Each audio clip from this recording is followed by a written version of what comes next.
As I always say, good players make a good team. And the more good players a team have, the higher chances of winning. I'll be talking about two Nigerian players whose inclusion in their 2026 World Cup qualified squad will be of great benefits.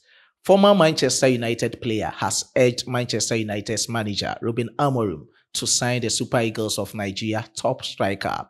We'll be looking at the performances of some Super Eagles of Nigeria players ahead of their 2026 World Cup qualifiers. Before I plunge into the intricacies of these stories, hey guys, let's all come on board to subscribe to this channel. Let's build a channel together. If you are new on this platform, after subscribing, hit on the post notification bell for more updates. Don't forget to like the video. Just click on the like button and share to other social media platforms. My name is Solomon Kodwa-Asante. Your only nomenclature, what the engineer's philosophy in sports. The only Ghanaian who has declared his support for the Super Eagles of Nigeria ahead of their 2025 AFCON tournaments. Ladies and gentlemen, let's delve into the stories. Starting with is the performances of some Super Eagles players ahead of their 2026 World Cup qualifiers against Rwanda in Kigali and Zimbabwe in Iyo, Nigeria.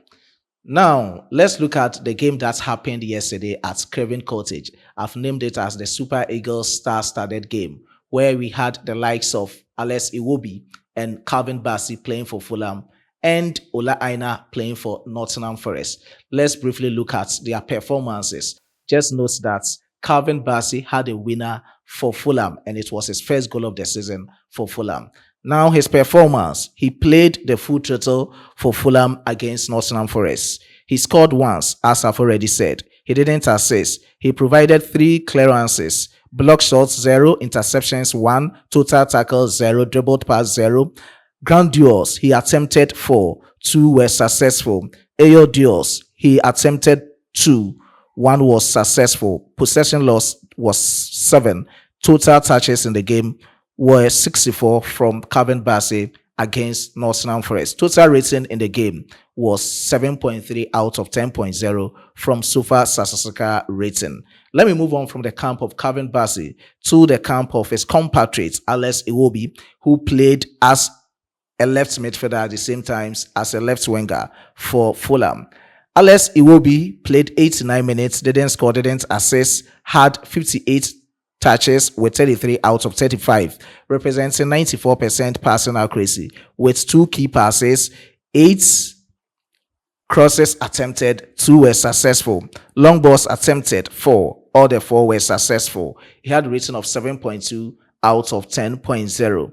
On the opposite side was Calvin Bassey and Alex Iwobi's compatriots, Ola Aina. Ola Aina played the full throttle. Didn't score, didn't assist. He had 65 touches with 32 out of 36, representing 89% passing accuracy. 1 key pass, shot on target 0, shot off target 0, shot blocked 0, with 3 dribbles attempted. All the dribbles were successful. Ola Aina had a rating of 7.4 out of 10.0 from Sufa Sasasaka rating.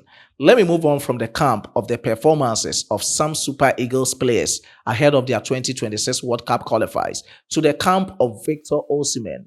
You and I can testify that Victor Osimhen is one of the world's best strikers as it stands now, and his stock has continued to rise even on a loan spell at Galatasaray, scoring 17 goals, providing 5 assists. Victor Osimhen has been urged to be signed by Manchester United by their icon Louis Saha yesterday on Boy Sports. The exact words from Louis Saha as why he thinks he will be a perfect fit for Manchester United subsequently in the EPL is 1.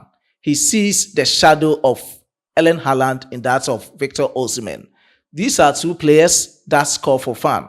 They don't care as to where they are standing. They can just put in or slot home, and that is it for Victor Osimhen. He thinks that Victor Osimhen will even be a perfect fit over Victor Gyökeres, and that is it for Manchester United. His exact words at Boy Sports.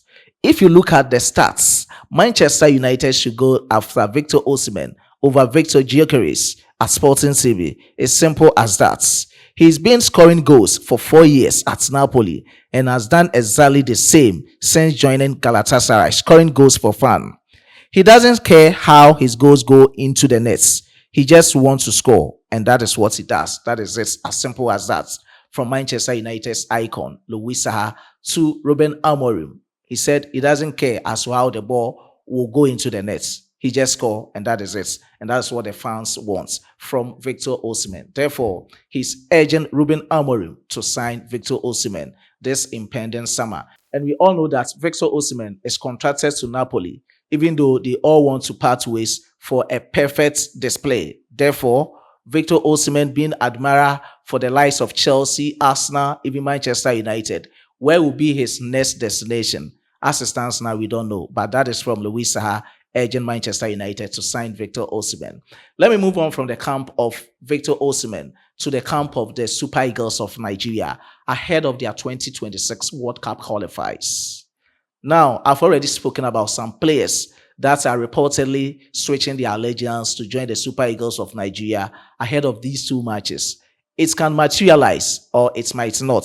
Therefore, we still have other players who are very good that their inclusion will be of great benefit to the Super Eagles of Nigeria. One player that I can't forgo in this update is Tosin Abdul Nazil Adarabioyo, who plays his club football for Chelsea in England.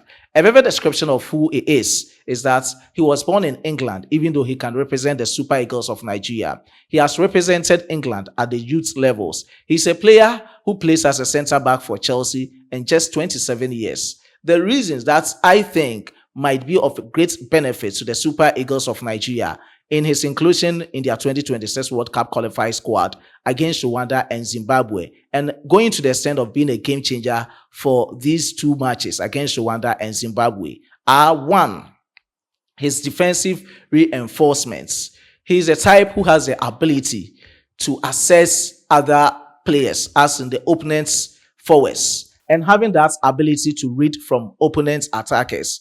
He also makes sure that he makes crucial tackles for his team, not leading to yellow card, not leading to red card, but leading to a formidable way for the team to get victory, or at least get the defensive line cleared or well pampered, and everything will be fine for his team. Thirdly, he's able to organize his defense. These are the three reasons that I think his defensive reinforcements in the Super Eagles of Nigeria will be of great benefits. The second point that I can't forgo is his international versatility and exposure or experience. We all know that he understands the international tactics because he has played for the likes of Manchester City, Fulham, Blackburn Rovers, and the others. Coming into the Super Eagles of Nigeria will be of great benefit because he has gotten that exposure international-wide. Therefore, his inclusion will be of great benefit. The third point that I think when Adarabioyo is being included in the Super Eagles of Nigeria will be of great benefit is that he will be a long-term solution in terms of defense for the Super Eagles of Nigeria. The reason why the Super Eagles is crying as it stands now in the World Cup qualifiers is that they've gotten some shortcomings from their defenders that has led them to that position as it stands now. So therefore, they bringing in Adarabioyo, Tosin, Abdul Nazil into the team with the partners like Trust Enkon, Calvin Bassey, and the others is of going to be great benefits to the Super Eagles of Nigeria, as I think. The next point that I can't forgo is of great benefits for the player and also the Super Eagles of Nigeria is that his national pride and also representation. Therefore, when he's being included in the Super Eagles of Nigeria team, is going to be of great benefit for them. As it stands now, as at 2023, there were rumors that Jose Peseiro, former coach of the Super Eagles, visited him in UK, where he said he wasn't ready to play for the Super Eagles of Nigeria.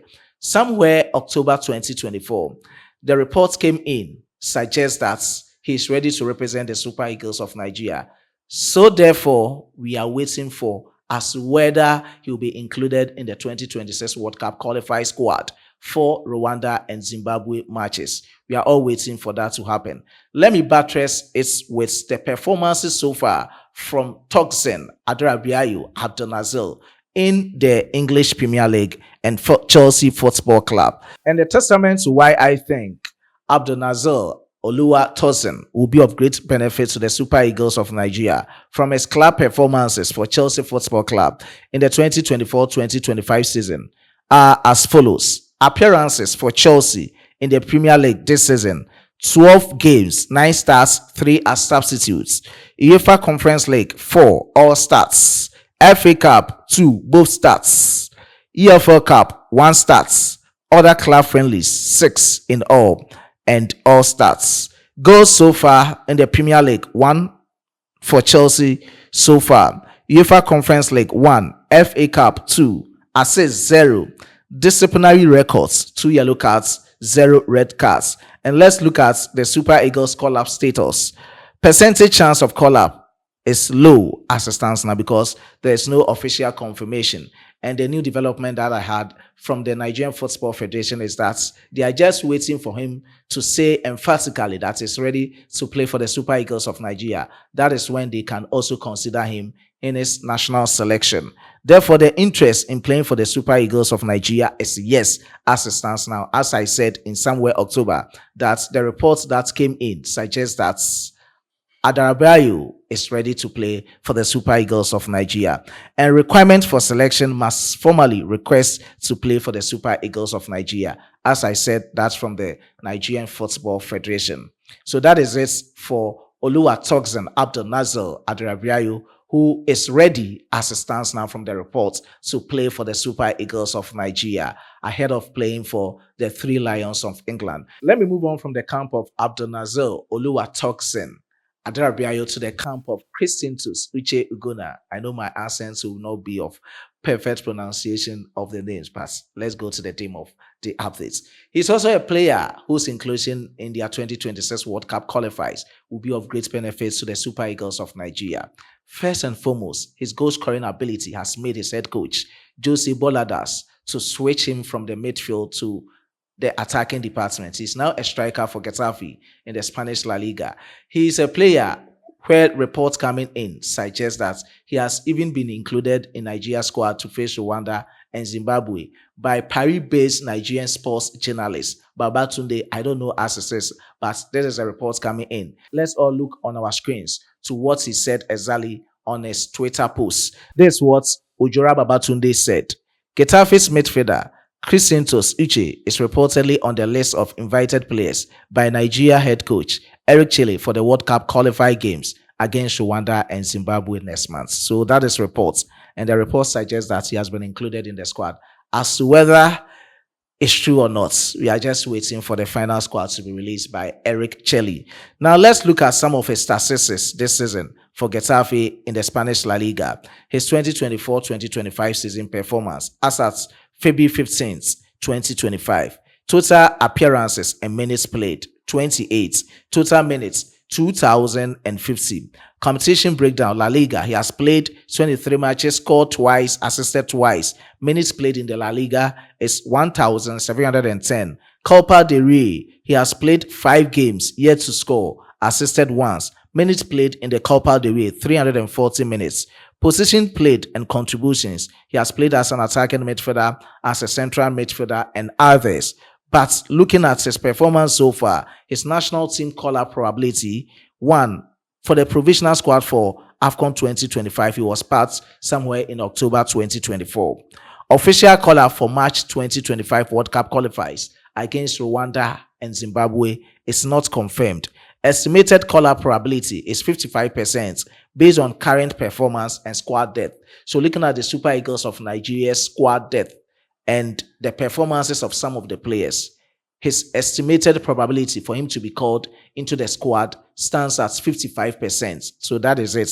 So looking at the percentage of him to be included in the squad and looking at how things will be done, I think it's 50-50 as it stands now. So let's look at how things will pan out from Christiantus Uche inclusion in the Super Eagles of Nigeria squad. And this is a player, lest I forget, has been linked to join Chelsea Football Club. So as it is, if he's able to play for the Super Eagles, or if he's able to get his debut for the Super Eagles of Nigeria, it's going to be of a significant benefit for him as he playing for the Super Eagles of Nigeria and he being linked with Chelsea Football Club. So that is it for that. Before I end this update, I can't go without talking about the African Player of the Year, Ademola Lookman. He has had knee injury, and this has prevented him for 2 to 3 weeks not playing for Atalanta. The report that I have from what you are seeing on your screen is that he is expected to return on the 22nd of this very month, 2025. So probably next week, Saturday, he will be back to play for Atlanta Castle. And it's a good news for the Super Eagles of Nigeria that if he's able to recuperate on this time, we are hoping for the best with his knee injury that is nurturing currently for him to be returned on the 22nd of February 2025.